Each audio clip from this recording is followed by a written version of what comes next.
So I've got some onions, peppers, tomatoes, garlic ginger paste, fenugreek with a couple of curry leaves in, coriander chopped, chilies minced, and a whole chili, garam masala, paprika, turmeric and cumin. So guys, I'm going to do chicken balti today, a really quick one. So start off by heating up your oil in a pan. I'm using the water, you can use any big pan really. I'm not going into pans here. So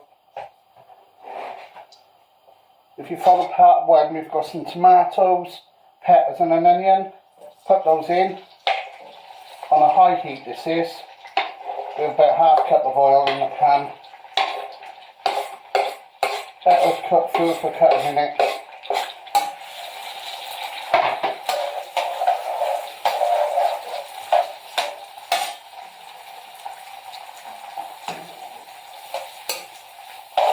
Until the onions just start to soften a bit. I really need to get a better kitchen for these videos, but this is all I've got for now.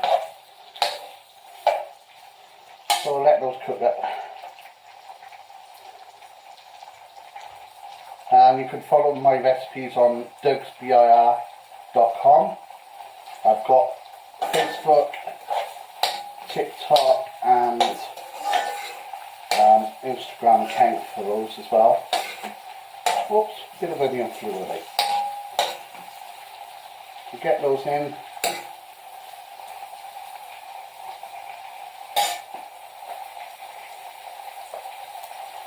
Now I'm going to add garlic ginger, about a chef spoon, whack that in, stir that around no longer than a minute because it starts to stick and burn and make your dish bitter and you have to start again, as I always say. So just let that cook out a little bit. You start smelling those aromas.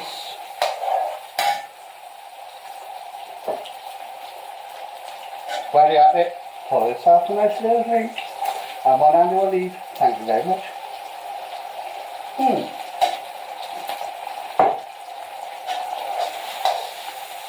I use this pot because I can get at the sides where there's a lot of heat and do slightly big portion for two people rather than one.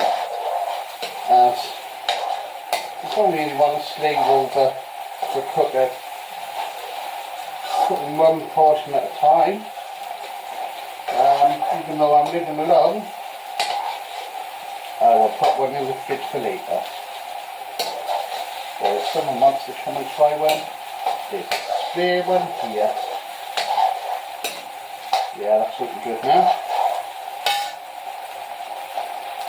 Now I'm going to add my chilies.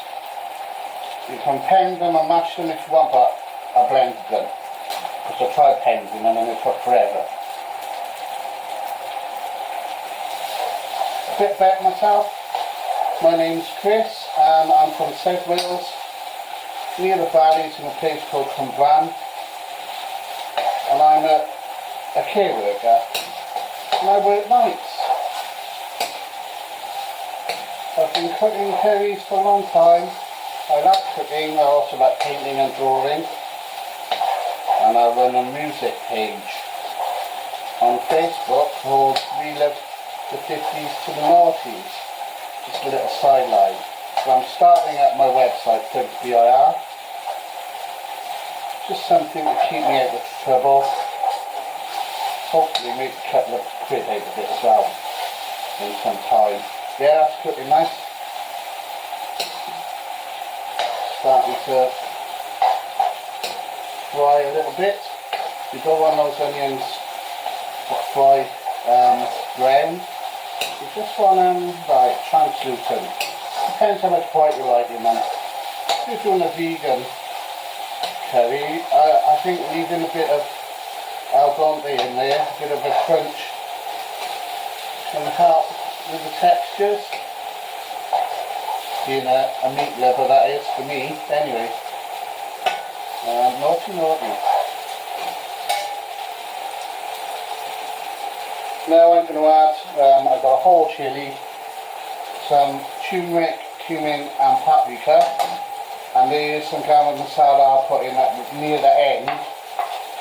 So I'll put those spices in and then cook those for a minute and keep stirring like mad now until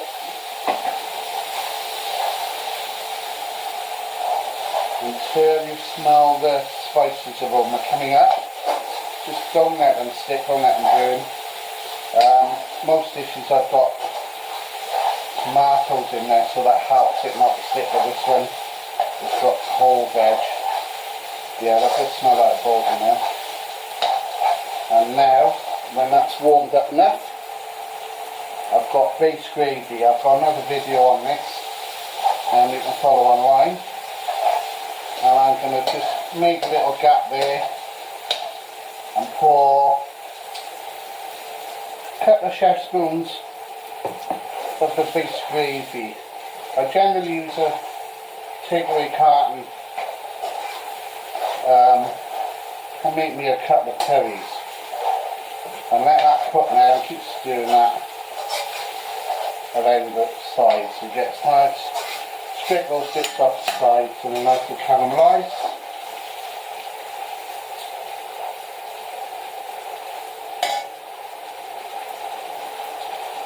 And have another little table.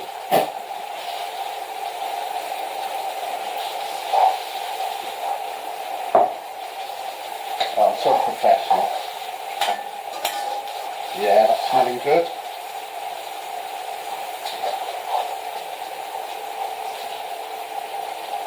About 5 minutes for the first bit of base gravy.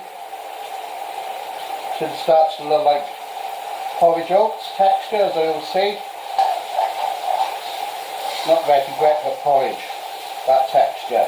Gets lots of little dimples and bubbles. And really starts sizzling nicely. In a restaurant they would be going like this.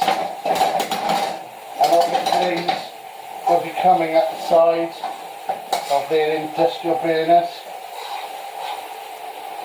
So I'm going to make another gap and put some more base in there, about a third. So this makes about 2 portions, 2 good portions, and that's slowed down a bit, so let that come back to the heat.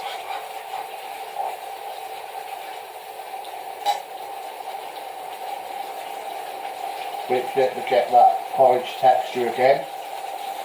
Take about 5 minutes.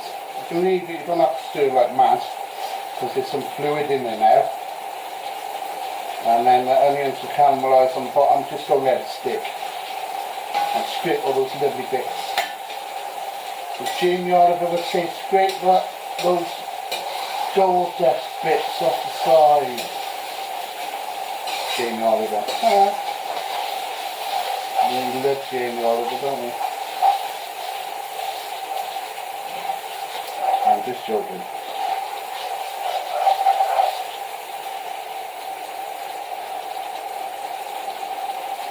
Jamie Oliver with his pepper and his capers. And the last label. Going in. 5 more minutes for that, and then we can add the garam masala and fresh coriander and your veg or chicken, whichever you prefer.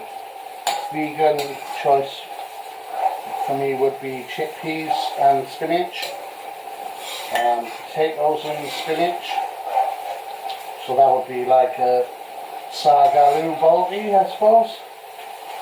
Over dal Balti, just put something chunky in there, or mushrooms, that's good. Mushrooms go well, mushrooms and chickpeas. I'm going to put my chicken in there pre-cooked. I've just got a bit of passata on it, because I like the colour.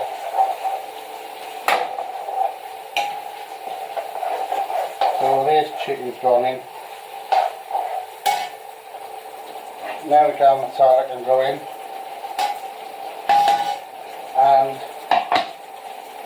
finally, fenugreek. I've got one or two curry leaves in there as well. Methi, fenugreek, curry leaves. Stir that around. Put those in at the end. They're quite delicate and they lose the flavour if you put them in at the beginning. And right at the very end, the coriander. I normally put some in there and then I keep a bit to sprinkle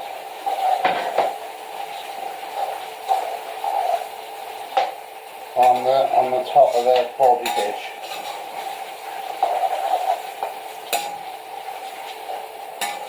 If you're using raw chicken, not pre-cut chicken, you need to cook at least 10 minutes. Turn the heat down, let it simmer 10 to 15 minutes. Yeah.